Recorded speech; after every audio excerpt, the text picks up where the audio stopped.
Olá, sejam muito bem-vindos a mais um episódio do podcast Clésia Talks. Eu quero começar aqui com um dado bastante relevante.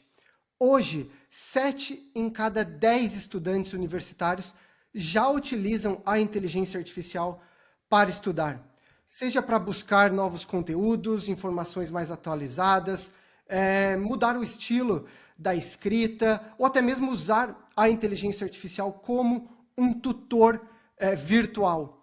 E esse dado mostra a rápida evolução e a grande abrangência dos sistemas de inteligência artificial no dia a dia dos universitários. Então é exatamente sobre isso que a gente vai conversar hoje. Vamos entender como a inteligência artificial pode ser uma ferramenta que apoia no processo de aprendizagem e também como os estudantes podem se preparar para o mercado de trabalho usando essas novas ferramentas. E eu tenho o prazer e a honra de receber a Heloísa Áviles, que é executiva de vendas, mentora de carreira e hoje atua como diretora de soluções para o ensino superior de toda a América Latina na Pearson. Então, Heloísa, muito obrigado por ter aceitado o nosso convite, muito obrigado pela sua participação. Eu que agradeço, Rafael, uma grande alegria, satisfação estar aqui com vocês para discutir um tema tão atual, né, e tão relevante para a gente que trabalha com ensino superior aqui há bastante tempo. Então, obrigada Com mais uma vez. certeza. Não, obrigado novamente. E, Heloísa, para a gente iniciar aqui esse bate-papo, conta um pouco para a gente do seu trabalho na Pearson.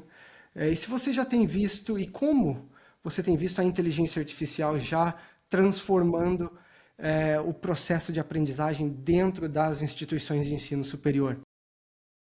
O nosso negócio de ensino superior na Pearson, ele já fez, aqui no Brasil especificamente, ele já fez uma transição para o digital há muitos anos, tá? Desde que a gente é muito movido ali pelas decisões do Ministério da Educação para ir se adequando, e desde que o Ministério da Educação deixou o livro físico como deixou de ser uma obrigatoriedade, né, a compra de livros físicos, a gente foi adaptando, a gente já tinha a biblioteca virtual, que é a nossa principal ferramenta aí, digital, e desde então a gente vem cada vez mais investindo em soluções digitais, também com a crescente do ensino à distância, como que a gente pode apoiar essas instituições oferecendo soluções de qualidade, que engajem os estudantes e que usem inteligência artificial embarcada, que é um ponto super importante. Então, desde então a gente já tem feito isso.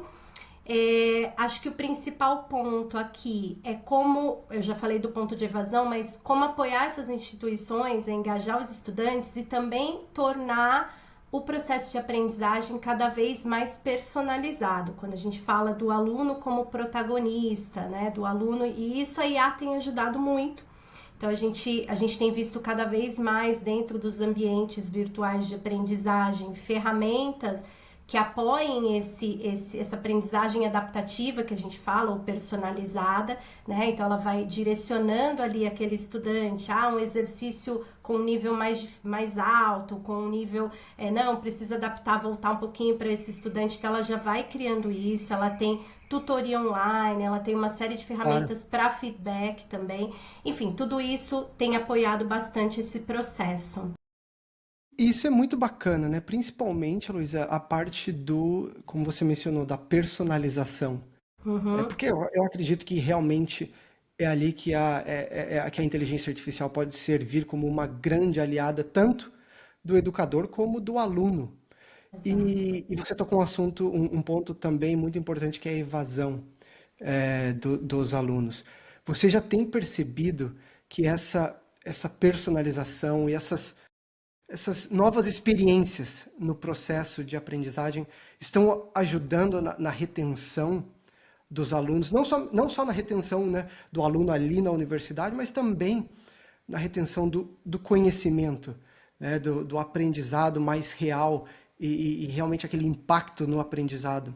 Você já tem percebido esse tipo de movimento, de transformação nas instituições de ensino? A gente escuta isso das instituições, né? Elas precisam Uhum. se reinventar. A gente sabe que as taxas de evasão são altíssimas, principalmente na educação à distância, no mesmo ritmo que entram, Sim. muitos novos alunos também evadem, né? Então, o ponto da retenção é um ponto de preocupação da instituição, e é óbvio que quanto mais engajador é o ambiente de aprendizagem, aí eu falo para o aluno da educação à distância que ele já tem ali que ter uma disciplina extra, né? Uhum. Que ele estuda normalmente Claro. sozinho, ele tem que ter uma disciplina, mas também para o aluno do presencial, que hoje faz parte da carga horária, a distância, ou esse ensino híbrido que a gente está falando agora.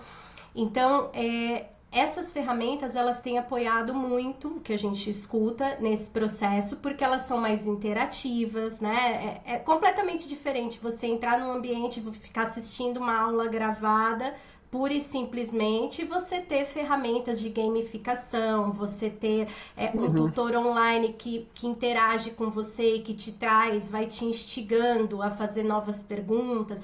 Tudo isso é óbvio que para um aluno que é já conectado, né, nessa era do TikTok, da Uhum. rapidez, ele precisa ter essas ferramentas de estímulo para mantê-lo engajado. Então, isso é fato, a gente ouve isso. E falando do ponto do aprendizado, né, Rafael, a gente só tem, as instituições, elas só têm uma preocupação da inteligência artificial substituir o pensamento, né? Tirar o pensamento crítico do indivíduo, do aluno. Então, ela tem que servir, só tem que ter um cuidado muito grande para que ela sirva de suporte, que não que substitua esse Com papel certeza. do aluno de protagonista, de questionador, de se desenvolver, né, do lado criativo também, que ela apoie nesse processo e não substitua. Então, acredito que nesse sentido, ela apoia, sim, não só no engajamento, mas também na formação do conhecimento. Tá? Acho que esse é um ponto Que importante. é extremamente, é um ponto extremamente relevante, principalmente quando a gente está falando de formação dos futuros profissionais, né? Exato. Esse pensamento crítico, raciocínio lógico. E a gente vai falar um pouco mais sobre essa questão do pensamento crítico, da ética, Uhum. ao longo da conversa aqui. Mas um outro ponto que você falou, né? Tanto usar a inteligência artificial como personalização, criar novas ferramentas, né? De flashcards, Uhum. outras maneiras de aprender que vão além ali do livro, que vão além até do Google, né? Então, Sim. essas novas formas, essas novas experiências, ferramentas e processos até de aprendizagem que estão sendo criados pela inteligência artificial, eu acredito que é muito valioso, é muito importante, porque a gente tem escutado muito a importância, e já não é um termo novo, né, do lifelong learning. Uhum. Agora eu tenho escutado bastante também, né, sobre qual é a habilidade fundamental daqui para frente. E eu escuto muito, né, que é o learn how to learn, né, que é o Uhum. aprender a aprender. Exato.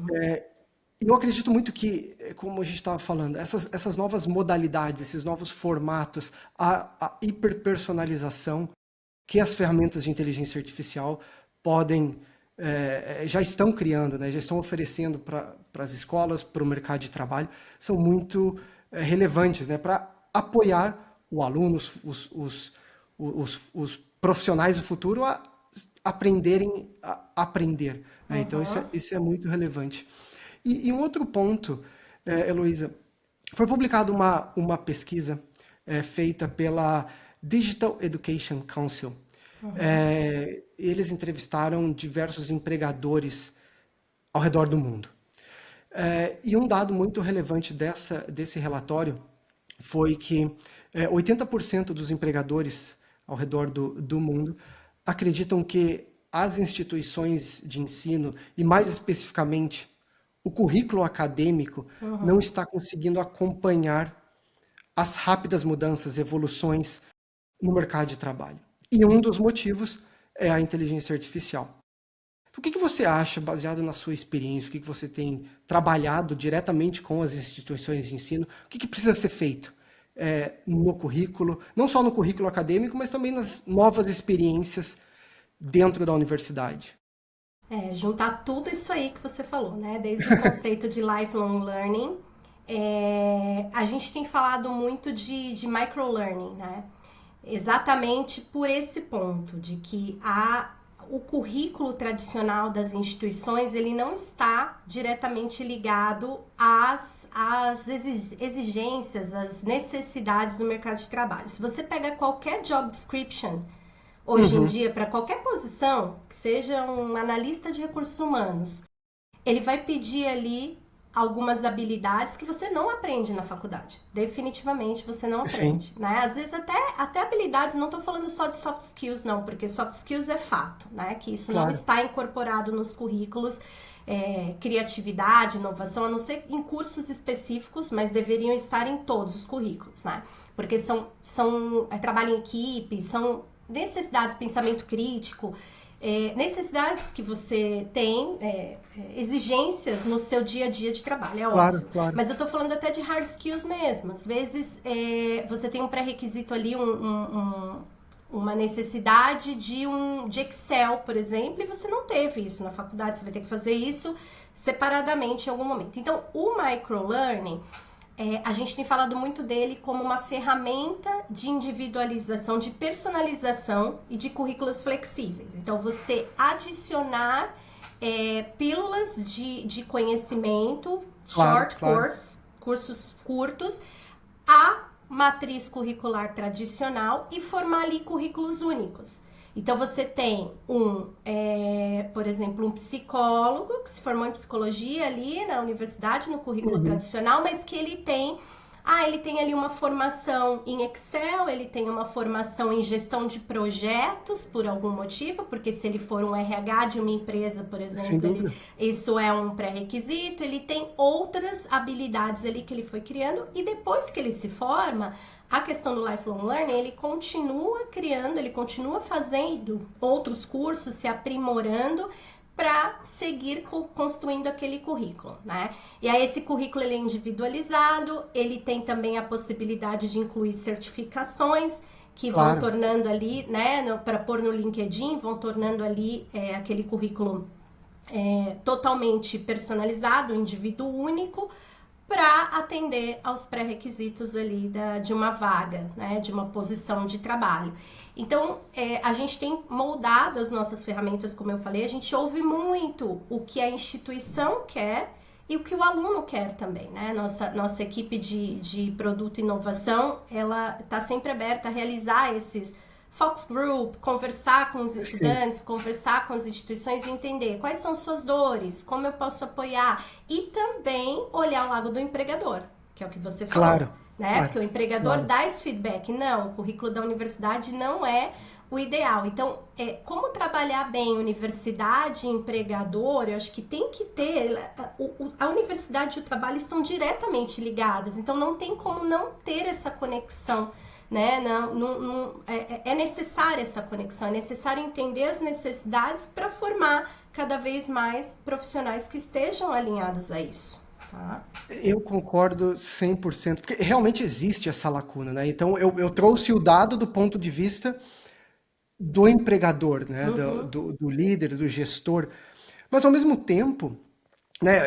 O gestor levantando esse dado como um problema do currículo. Mas também a gente precisa olhar pelo ângulo de dentro da empresa também, porque a gente vê, como você mencionou, né, job descriptions que exigem de profissionais recém-graduados experiências que, até mesmo pelo tempo, é quase impossível você Sim. conseguir, né? Há 5 anos de inteligência artificial, que, por sinal, né, começou a ficar mais aberta para o público há menos de Dois 3 anos. anos. E como que você exige, né, uma experiência de 5 anos para um recém-formado? Então, isso foi só um exemplo da inteligência artificial, mas existem outras habilidades, hard skills, certificações que parece até em algumas situações irrealista com a situação do universitário. Então, Exato. eu concordo com você que precisa ter esse ecossistema de empresas, das universidades, de empresas como a Pearson trabalhando, conectando, né, um mundo com o outro, e o estudante também, né, sendo ali proativo, buscando o aprendizado contínuo, indo além do conhecimento ali, do dia a dia, do currículo acadêmico. Você A gente, mencionou... desculpa, só, Não, a não, gente claro, por favor. fala que, por que que você faz ainda, por que que esse jovem, normalmente o jovem, por que que ele ainda faz uma universidade, ou até mesmo uma pessoa mais madura, que já trabalha, por que faz uma universidade? Porque tem dados que comprovam, saiu recentemente a pesquisa da Simplicity aí com a ABMS, que o ensino superior ainda é um ponto muito importante para o emprego. Você ter Uhum, uma graduação, você ter, né, no seu currículo um curso superior, faz diferença. As pessoas que têm curso superior têm melhor remuneração, então ainda é uma claro. realidade do Brasil. Falo do Brasil porque outros países, muitos investem muito em cursos de formação profissional, né, tecnológica, e não necessariamente na universidade. Mas aí o ponto como é mandatório, como ainda é um grande diferencial, por que que esse aluno busca? Porque ele quer um emprego. Isso é Uhum. básico, né? Por que que você faz ensino superior? Porque eu quero me colocar no mercado de trabalho. Ainda é mandatório ter ensino superior para me colocar no mercado de trabalho. E por que que a universidade, então, não se preocupa tanto com isso, né? Eu não estou falando, hoje muitas têm incubadoras, tem uma série de ações aí com empregadores já para fazer isso, Sim. já investem no ponto da empregabilidade que a gente fala, mas outras não, né? Elas estão preocupadas com a nota do ENAD, elas estão preocupadas... E esse aluno, ele vai conseguir trabalhar, né? Eu tinha um professor na faculdade que dizia, quando vocês saírem daqui, o que vocês vão ser, né? Eu fiz comunicação, minha primeira formação. Ah, nós vamos ser jornalista ou publicitário, enfim. Não, vocês vão ser desempregados, né? Então, já tinha esse choque de realidade. E a preocupação era, eu E um preciso me visionário também, empregar. né? Pois é, né? Então, assim, eu acho que esse é o ponto. Ele entra no ensino superior porque ele quer trabalhar, porque ele quer o primeiro emprego, né? Então, a Claro. instituição, ela tem que ter essa sensibilidade de como ela pode, de fato, ajudar. Não só no papel, mas de fato ajudar esse profissional para o primeiro emprego, principalmente, né?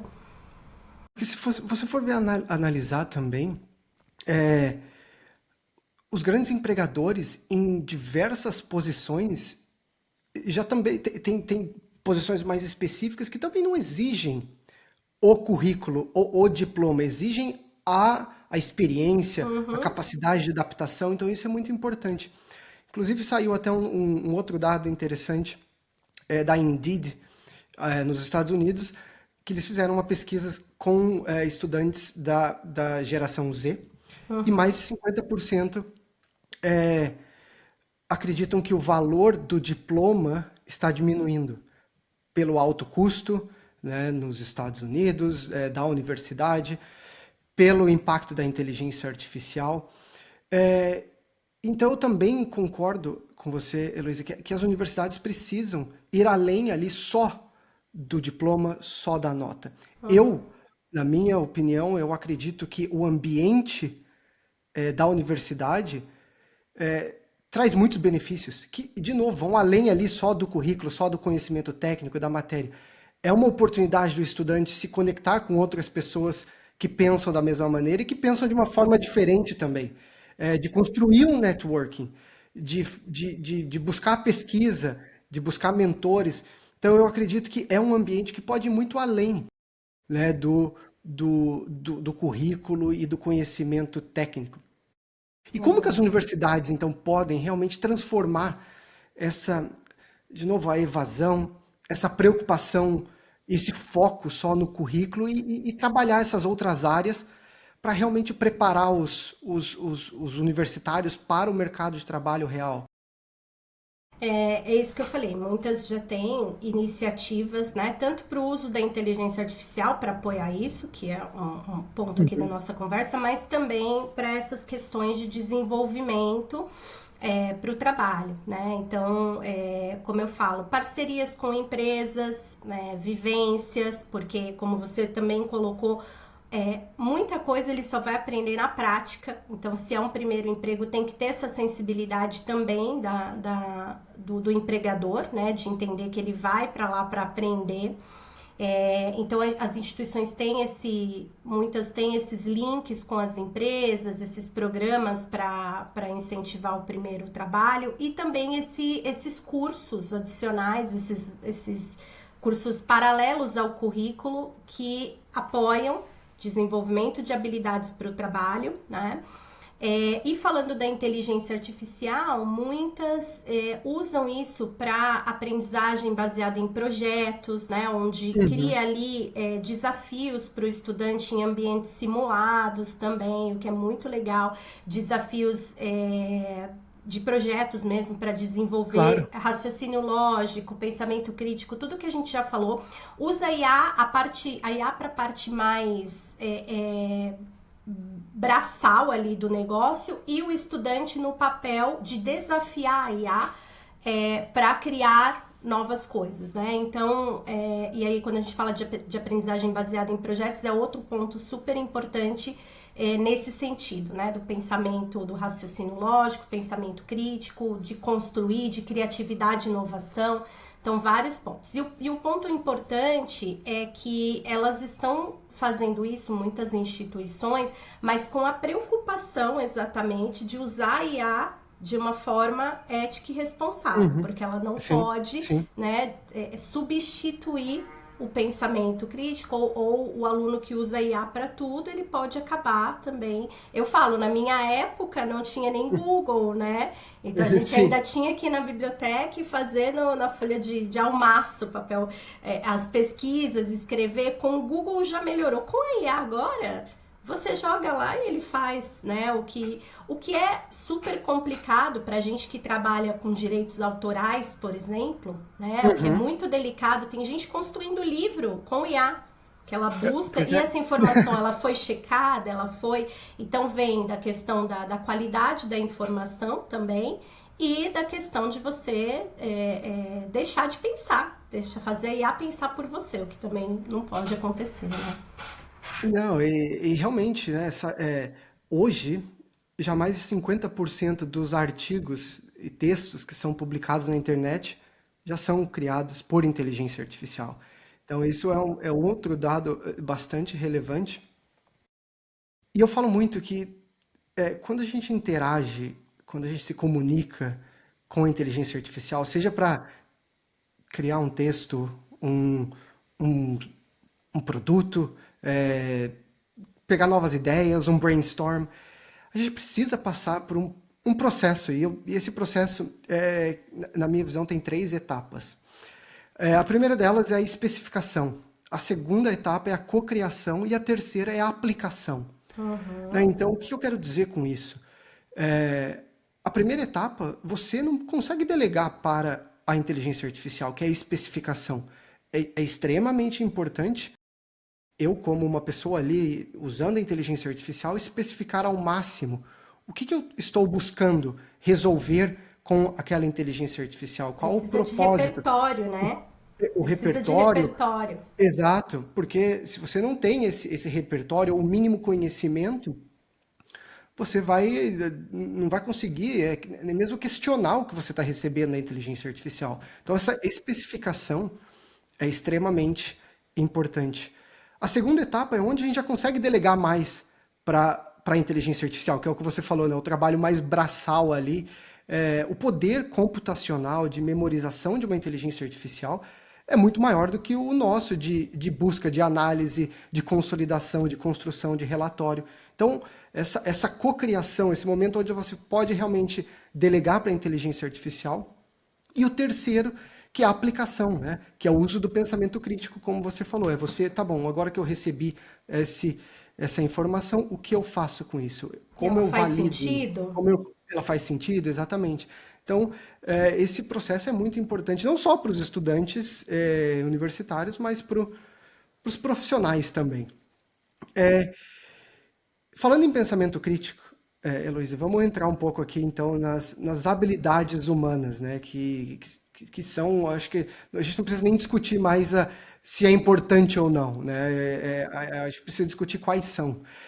E um relatório do LinkedIn, publicado esse ano ainda, disse que até 2030, então a gente está falando aqui menos de 5 anos, 70% das habilidades que são exigidas na maioria dos empregos hoje vão mudar. E a inteligência artificial é um dos grandes catalisadores dessa mudança. Então aí a gente pensa, né? Realmente, tá bom, então o que vai ser importante? Quando a gente fala de habilidades técnicas, certificações, eu acredito que você já deu uma excelente resposta e uma dica aqui para todo mundo, que são as microcertificações. Quando a gente fala de habilidades humanas, falamos do pensamento crítico. Mas, na sua visão, quais outras são as habilidades humanas, as soft skills, que vão se tornar cada vez mais importantes daqui para frente? Essa mesma pesquisa e mais uma outra do Fórum Mundial, Fórum Econômico Mundial, ela mostra quais são essas habilidades, né? A gente até foi atrás para a gente desenvolver materiais direcionados para isso, tá? Para o Brasil, especificamente, tem também uma pesquisa da Pearson, que se chama Pearson Skills Outlook, que é exatamente isso, que ela foi feita em países específicos, e a do Brasil, especificamente, o inglês é uma habilidade.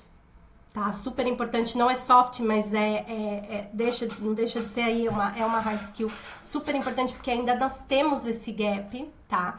E aí, falando das softs, eu já citei algumas aqui, mas liderança, trabalho em equipe, comunicação, resiliência, inovação, que mais? Empatia. Então são várias, né? Vários pontos aí, vários comportamentos e habilidades que são essenciais. Quando a gente fala desse mundo tão, né, movimentado, aí você pensa às vezes em questões mais profundas e psicológicas, quando você fala de empatia, de resiliência, que são fundamentais, né, para o mundo que se move tão rapidamente como é isso que a gente vive. Então essas são as principais que são citadas pelos empregadores e também pelos entrevistados ali, pelas pessoas, né, os indivíduos no geral. Claro, e esse ponto da resiliência, na minha opinião, também está se tornando cada vez mais importante a resiliência. Então a gente pega, somente nas últimas semanas, os anúncios das grandes empresas como Amazon, Accenture, Target, entre outras, né? As demissões em massa, muitas delas por reestruturação, por mudança de modelo de negócio, pelo uso da inteligência artificial. Então, a questão da adaptabilidade, da resiliência, da inteligência emocional, querendo ou não, para se preparar para esses cenários que parece que realmente são cada vez mais incertos, mais disruptivos. Então, eu acredito também que a resiliência é extremamente importante. Como que você acredita que as universidades podem trazer mais desses temas para dentro do ambiente universitário? Por exemplo, através de, como você mencionou, projetos, aprendizado através de projetos, estágio, experiências fora da universidade. Como que os alunos podem, de uma forma prática, desenvolver essas habilidades humanas? Teórica é bem mais fácil, a gente já tem várias iniciativas aí dentro das próprias instituições, né, de oferecer isso, mas prática eu acho que é convivência mesmo, né, ali em projetos, em trabalho em equipe. Eu acho que Sim. As instituições que já fomentam isso dentro do próprio ambiente ali universitário, ambiente acadêmico, ela já está na frente, né? Então, eu visitei instituições já, e às vezes nos lugares mais inusitados que você pode imaginar, não estou falando de instituição em grande centro, não estou falando em São Paulo, não, já visitei instituição em outras regiões que, além delas terem um Life Lab, né, que é um laboratório de vivência, Então você tem instituições, por exemplo, a SPM aqui em São Paulo, que tem um laboratório de varejo, então o aluno consegue vivenciar ali como é um ambiente dentro, né, de uma loja, de um supermercado, enfim. Tem ambientes, então, laboratórios de vivência. Muitos têm parcerias com empresas de tecnologia e fazem aquelas incubadoras também, que o Sim, aluno sim, passa sim. parte do período ali realizando uma espécie de um estágio nos últimos anos do curso, né? Então, a Universidade Tiradentes, por exemplo, em Sergipe, que eu falo, tem uma vivência dessa incrível, maravilhosa. Então, o aluno fica ali, e aí eles têm parceria com diversas empresas de tecnologia, tem lá uma impressora 3D, tem uma série Que de bacana, que coisas, é bacana. muito bacana. E eles já trabalham até as salas de aula no formato de grupos para trabalhar atividades que são baseadas, a metodologia baseada em projetos. Então, todas as disciplinas, elas propõem atividades e interações para resolver problemas também, para focar ali na resolução de problemas. Você dá um case para solução, isso é trabalhado em grupo, então já vai instigar trabalho em equipe, liderança, porque vai ter sempre alguém ali que vai tomar a frente de gerenciar aquele projeto. Aí vem a parte de pensamento crítico, todos os pontos aqui que você ajuda o aluno a desenvolver. Então, de forma mais prática. Então, acho que muitas não fazem, tá? Simplesmente não fazem, você não Claro. vê nada disso acontecendo, mas algumas já estão empenhadas e bem à frente nesse sentido. E a gente tem visto que muitas delas também estão no ranking de empregabilidade. Então, o aluno que veio dessa instituição, ele já tem um preparo. Então, o próprio empregador já sabe disso também e apoia nesse processo, tá? Isso é muito bacana, porque não é uma simples coincidência, né? É realmente uma nova experiência, são novas experiências. É você criar novos ambientes, novos formatos, novos métodos de aprendizado que promovem essas habilidades humanas, a empatia, a comunicação, o relacionamento, a solução de problema. Então, isso realmente vai ser refletido no mercado de trabalho, né? O profissional que vai além ali do conhecimento técnico.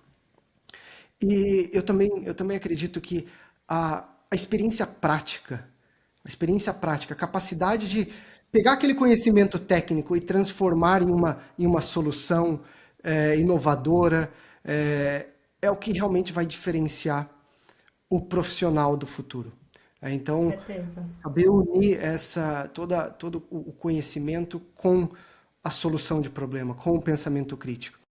E uma das grandes recomendações que eu dou para quando eu converso com estudantes universitários é realmente isso, é buscar a experiência prática até fora da universidade, caso a universidade não tenha esses formatos, esses laboratórios. Uhum. É, Vamos dizer aqui um exemplo, né? Se você é um estudante que está buscando ali, está estudando para se tornar um advogado, procure eu não digo nenhum estágio, mas uma experiência, passar um dia, 2 dias dentro de um escritório de advocacia, conversando com as pessoas, buscando o projeto, sendo proativo. E o mesmo para uma pessoa da área da saúde, um médico, um nutricionista, um enfermeiro, passar um dia num hospital, conversando com as pessoas, pegando ali a experiência, a vivência do dia a dia, isso contribui muito para a formação desse profissional do futuro.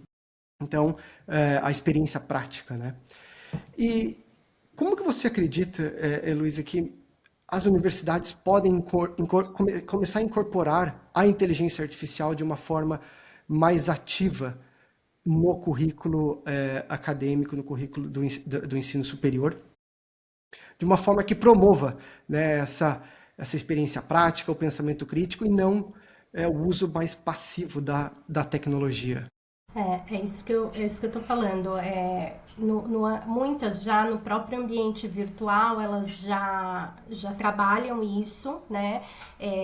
A inteligência artificial ela tem um papel ali muito mais de mediadora para deixar o aluno como protagonista. Então, ele tem, por exemplo, o tutor online, que o aluno só Sim, vai fazendo sim, perguntas e, né? E aí, quando eu falo do repertório, É preciso ter repertório, porque ele só vai te alimentar se você instigar ele também fizer as perguntas corretas. A gente tem situações até dentro da Pearson, a gente usa inteligência artificial todo dia aqui, né? Principalmente a área de desenvolvimento de projetos. E aí uma diretora um dia desses comentou, é muito engraçado porque a inteligência artificial devolve coisas muito diferentes, se uma pessoa da minha equipe da geração Z fazendo uma pergunta e uma da geração Y, porque são repertórios diferentes, né? Não é Sim. dizendo que um é melhor ou pior, mas a forma de perguntar, ela é diferente. Então, tudo isso também vai ali para o aluno, dele ter essa capacidade. Um ponto super importante do like e dislike, que muitas vezes tem dentro da ferramenta, que é para também, quando você falou de engajamento e tudo mais, é para apoiar esse estudante também, entender, puxa, essa atividade ele não gostou muito, essa ele gostou mais, então posso pôr mais, posso pôr menos. E são coisas que não atrapalham, pelo contrário, apoiam, tá? Então não é simplesmente a IA me dando respostas para tudo. Não, é a IA me ajudando a personalizar meu estudo, a IA me instigando a fazer perguntas cada vez mais interessantes e com mais repertório, e a IA também me apoiando, a minha instituição, o meu professor, a saber o que eu gosto mais, o que me interessa mais, que tipo de atividade, qual que eu não gosto. Então acho que é nesse sentido que o uso tá bacana, né? Ele de fato agrega e não prostitui, né? Não Claro. tira o valor também do indivíduo, tá? Deixa o indivíduo ainda como centro, como protagonista. Então, mas é realmente trazendo a ferramenta de inteligência artificial para dentro ali do currículo, né? Então, usando a inteligência artificial para complementar ali um processo, uma pesquisa dentro de uma determinada matéria, conectando um assunto com o outro. Mas você também acha que é importante as universidades, não só as universidades, mas também a escola, o ensino fundamental, o ensino médio, também abordar matérias mais específicas sobre a inteligência artificial, o famoso letramento em inteligência artificial. Porque quando eu estava no colégio, eu tinha aula de computação, então a gente ia para a sala e aprendia sobre o computador, sobre o hardware, sobre o software, sobre como usar aquele computador. E eu não vejo muito essa questão do letramento em inteligência artificial como uma matéria mais vertical, né, ali dentro da universidade. É muito mais a ferramenta. Então, você também acredita que é importante a gente trazer esse letramento em IA? É super importante. Agora, né, nesse contexto, o que a gente vê são as instituições criando manuais do uso inteligente, do uso politicamente correto e ético da inteligência artificial. Então, muitas delas têm manuais que é para guiar isso. O próprio ponto que a gente comentou, o Conselho Nacional de Educação também está dando direcionamentos para guiar isso, para que seja usado de forma responsável.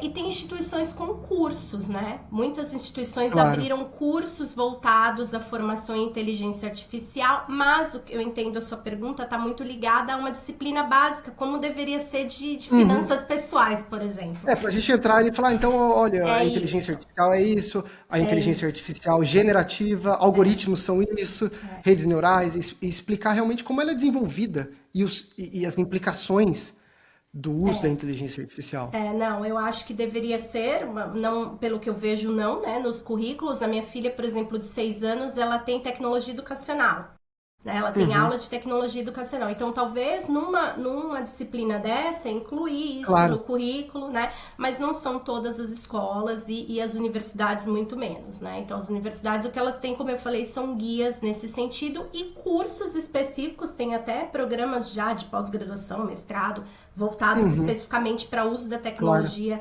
da inteligência artificial. Tem alguns cursos livres também para uso da IA em áreas específicas, que eu acho super bacana também, né? O uso da IA na gestão de projetos, o uso da IA na liderança, enfim. Então, mas acho que ainda não existe não tem muito essa oferta de uma disciplina básica de letramento né? A Claro. gente tem agora programas do governo de letramento digital, tá? Que estão ligados aí à BNCC computacional, isso mais para educação básica, mas não especificamente para IA. Eu imagino que dentro desse currículo, sim, deva ter Deve algo ter de um. IA, mas agora as escolas estão mais abertas, focadas a isso, né? A letramento digital, Claro. tá? Claro. E quando a gente fala do letramento em inteligência artificial, um dos pilares que eu acredito que talvez seja o mais importante é o questionamento ético, né? A questão ética do uso responsável, intencional, consciente da inteligência artificial. Quais são, na sua visão, Heloísa, os principais dilemas éticos ao usar a inteligência artificial? É, é, é, Principalmente num cenário, né, de acadêmico, quando a gente está falando de preparação dos profissionais do futuro. Então, quais são esses dilemas éticos? É o que eu tô falando, tem que ver de que fonte essa IA tá bebendo, né? Porque ela tá bebendo de algum lugar. Então Sim, a sim, gente tem, quando a gente fala de direito, tem duas vertentes aí na minha opinião, né? A primeira ligada a direitos autorais mesmo, porque da onde você está tirando essa informação, alguém escreveu isso em algum momento. E o segundo é a confiança dessa informação, a confiabilidade dessa informação, né? Será que ela é real? Porque hoje em dia a gente tem tanta coisa, a internet deu voz claro, a todo mundo, né? Tem aquela frase do Humberto Eco. Então, assim, como que a gente garante que essa informação é correta, é segura e que você não está plagiando, ou que você não está, né? Então, aqui dentro, por exemplo, da Pearson, tem um cuidado tão grande que a gente não usa qualquer IA. A IA tem que ser claro, uma IA claro. da Pearson, tá? Porque ela Sim, precisa beber. Já vieram várias empresas nos buscarem, porque a gente queria usar a biblioteca virtual para ser fonte, os livros beber para formar outro conteúdo. Não pode, né? Porque esse livro foi escrito por alguém. Então, assim, essas questões, então, de plágio e de confiança da informação, para mim, são super importantes. E você tratar isso de forma ética, é óbvio, você não vai publicar um texto como sendo seu, ou, né? Você uhum, falou 50%, aí eu nem tinha esse dado. sim. Já é gerado por IA do conteúdo que, né? O máximo que você faz ali, eu pelo menos, eu escrevo meu texto e peço para IA, às vezes dá uma Uma melhorada, edição, coloca numa, sim, coloca numa, a gente escreve muita coisa em inglês, porque é de uma empresa global para fora, dá uma revisada, faz, né, claro, uma versão reduzida, isso a gente faz, mas a questão a questão autoral não pode se perder, né? Porque é aí que tá ligada a questão do pensamento crítico e de você e do aprendizado real continuar, também, né? continuar produzindo, porque se a IA Claro, fizer tudo para você, onde a gente vai parar, né? A gente vai parar de claro. pensar. A IA vai pensar por nós, né? Então não pode. Então acho que esse o principal, esses são os principais pontos, na minha opinião. E eu também vejo sempre, existem diversos dilemas éticos, riscos. Ehm, eu também concordo em relação à à desinformação, né? Querendo ou não, se você não tem esse pensamento crítico, você até pode amplificar Exato. fake news, desinformação. E o porquê que eu falo isso, né? A inteligência artificial, ela tem o chamado a alucinação da inteligência artificial, né? Então, esses sistemas podem alucinar. E o que, que significa isso? São respostas, muitas vezes, que podem ser inventadas, sem nenhum embasamento Isso, teórico. é isso. É, dificilmente você vai receber uma resposta da inteligência artificial dizendo, eu não sei. Você vai sempre receber uma resposta. E pode ser que essa resposta seja uma resposta inventada, criada, é, sem nenhuma uma fonte. Então, é importante, e de novo, volto no letramento em inteligência artificial, porque é importante que os usuários da inteligência artificial entendam que a inteligência artificial pode alucinar, a questão da privacidade de dados. É, Exato.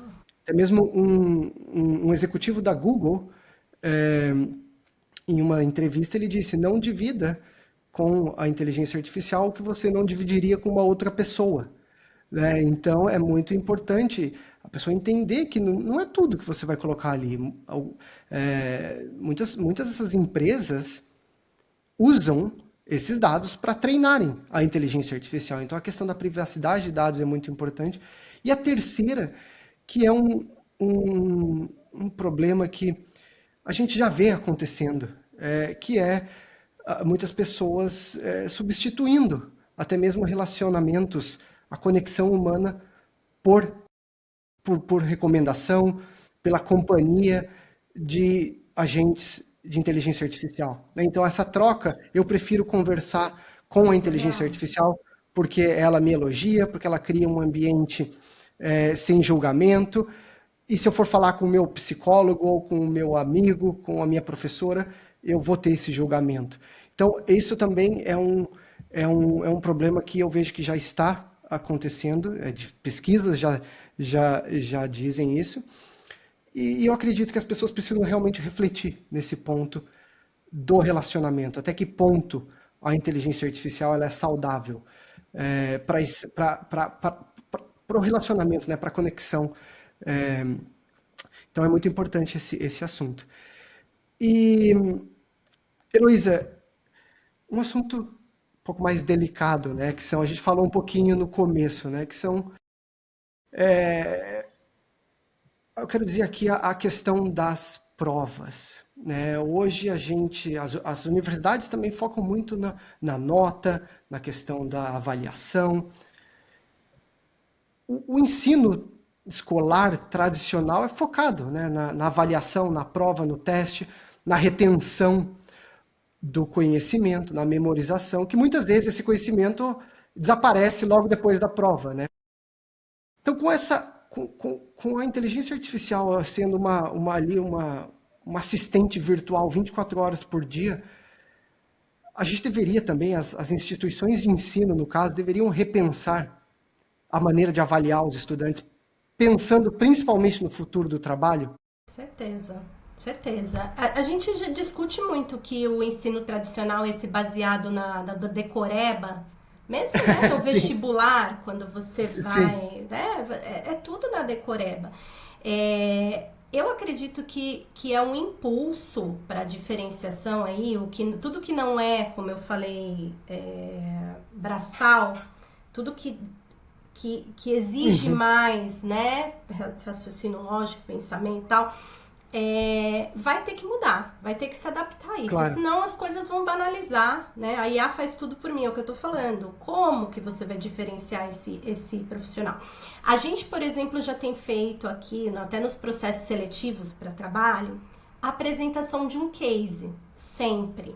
Isso é super importante. Tá, sim. Por quê? Porque se você só dá questões ali para a pessoa responder, ou mesmo entrevista, ela pode entrevistar bem, mas será, como que você, de fato, ao invés de você exigir um diploma, como que você testa um conhecimento, claro. Né? O que ele tá te dizendo ali, que ele tem, tá bom, me apresenta um case, então o que é um case? Eu te dou um problema, você vai me trazer uma solução para esse problema. Eu acho que vai por esse caminho, sabe, Rafael? Eu acho que claro, as instituições elas vão ter que começar a criar processos, assim como a aprendizagem também está mais adaptativa, está mais personalizada, processos de seleção também que envolvam entrevistas, apresentação de cases ou, né, ou projetos, apresentação de um projeto, porque aí vai envolver um pouco mais o teste de fato, você materializar o conhecimento, tá? Então eu acho que vai por esse caminho. Como elas vão fazer isso em escala? Aí eu não sei, né? É a grande questão. Sim, é a grande questão. É a grande questão, mas eu acho que assim como tem ferramentas para tudo, dá para tentar fazer isso com uma ferramenta digital, né, que faça com proctoring, que faça reconhecimento facial, enfim, eu acho que tem um caminho aí de tecnologia também a favor desses processos seletivos de forma mais, com uma acurácia melhor, com uma avaliação de fato, né, desse estudante. Tá? E a gente falou sobre muitos assuntos aqui, a importância do pensamento crítico, o uso ético da inteligência artificial, a importância da experiência prática, principalmente dos estudantes aí nessa preparação para o mercado de trabalho. Mas qual o seu maior conselho, Heloísa, para os estudantes, independente da área de estudo, de atuação, qual o seu maior conselho para os estudantes universitários que estão se preparando para o mercado de trabalho que parece que realmente está mais incerto, que tá mais disruptivo? E um dos motivos realmente é essa reestruturação de modelos, inteligência artificial. Então, qual é o conselho para os estudantes universitários? Me desafiando, hein, Rafael? Eu dar conselho. Assim, eu não sou especialista em IA, tá, gente? Sou especialista em nada disso. Que eu tô aqui, eu tenho vivência Claro. do mundo de ensino superior e do que vem mudando de 20 anos para cá, que é o tempo que eu tô acompanhando esse mercado. E o que eu vejo, né, que funciona, que não funciona, as ferramentas que estão entrando, as que estão, não, que caíram por terra, tipo metaverso, né? Enfim, tem coisa que foi muito rápido. Eu posso falar um pouco até da nossa própria vivência, do que a gente vê dos jovens que estão vindo, né, para o mercado de trabalho. Eu acho que o principal é, primeiro, você entender para onde você quer ir, né? Você ter objetivos claros. Então, eu sei que é muito difícil para um jovem com 17 anos definir o que ele vai estudar na faculdade. Sim. E depois, com 21 anos, ele ingressar no mercado de trabalho, né? Sem muitas vezes ter conhecimento. Eu acho que o ponto que você falou de pesquisar, de entender, até para não se frustrar e para se preparar melhor, é um ponto super importante. Conversar com pessoas, muitas vezes ele não tem essa possibilidade, né? Você falou até na área da saúde, como que eu vou sair entrando no hospital e ver... Por isso da importância também da instituição apoiar nesse processo. Do networking, do relacionamento. É diferente, quando você tem um advogado na sua família e você, né, pede, poxa, pode me levar lá? Então, eu falo, quando eu fazia comunicação, eu tinha amigos que né, tinham essa entrada e tal, e facilitava. Mas eu acho que é esse ponto. Muitos eventos hoje em dia, quando você fala de networking, como que eu posso, né, estabelecer isso? Como eu posso começar a me relacionar com esse mundo do trabalho? Então, eventos, feiras do setor que você quer atuar, tem muito isso e muitas são abertas ao público, acho que é bacana. Usar também os seus professores como coachings, né? Não só para te dar esses direcionamentos, além do que a disciplina tradicional. Olha, você pode me ajudar aqui, você pode me dar uma dica. E eu acho que cobrar também da universidade que ela tenha esse papel de facilitador, porque muitas vezes ela não faz, né? Simplesmente não faz e o estudante fica ali patinando e não sabe para onde vai. Então, qual é o meu próximo passo? Então, acho que também ser questionador, participar dentro de processos ali de incubadoras, estar envolvido com isso, trazer ideias para dentro da universidade também. Enfim, são muitas formas que tem de atuar nesse sentido, tá? Não, e é excelente. Eu acho que esses 50 minutos aqui já valeram como um guia para qualquer universitário. E, Heloísa, a gente está chegando no final aqui, mas eu tenho meu último desafio, que é uma pergunta que eu faço para todos, é a mesma pergunta que eu faço para todos os meus convidados aqui, e com você não vai ser diferente. E a pergunta é o seguinte: o que nos torna verdadeiramente humanos, que dificilmente a inteligência artificial vai replicar? Olha, eu acho que, no meu caso, né, que a gente trabalha com vendas, de novo, né, eu acho que é a paixão no que você faz, sabe? Eu acho que tem coisa que a IA não vai saber. Tinha um meme esses dias que eu falei, não, esse tá fantástico, era a IA tentando me substituir por um dia, né? Era uma brincadeira, um robô, e ele andando e caía, tropeçava todo, porque, assim, eu ainda falando como profissional, mãe, esposa, a gente saber equilibrar tudo, né? Então eu acho que tem coisas, principalmente, que o amor que você põe no que você faz, as entregas que você faz, Sem dúvida. que são de qualidade, que são, diferenciadas, e como você toca as pessoas. Então, por exemplo, trabalhar com educação especificamente é tocar ali no cerne, né? Claro, Quando você está preocupado com esse jovem, do que ele vai ser, como eu posso ajudar essa instituição. Então, acho que é colocando amor no que você faz, colocando força de vontade e como você pode transformar alguma coisa ou alguém de alguma forma. Tocar alguma claro. coisa ou alguém de alguma forma. Eu acho que isso a IA não vai fazer por nós. Excelente. E eu concordo muito, porque quando a gente.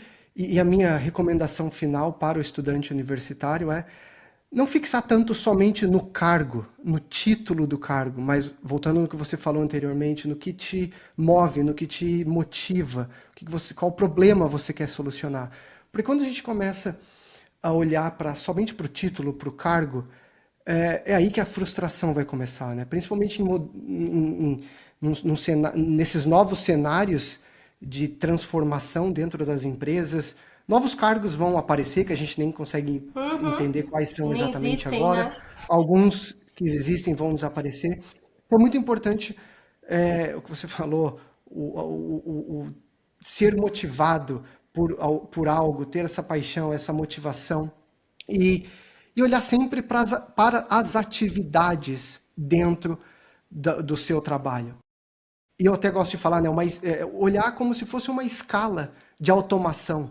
Quais as atividades que eu posso delegar para uma inteligência artificial e quais que eu preciso estar presente, né? Você usou o exemplo de vendas. A questão de responder e-mails, a questão de ler uma RFP, um documento do cliente muito grande. Você pode usar a inteligência artificial para Exato. essas tarefas mais braçais, repetitivas, previsíveis.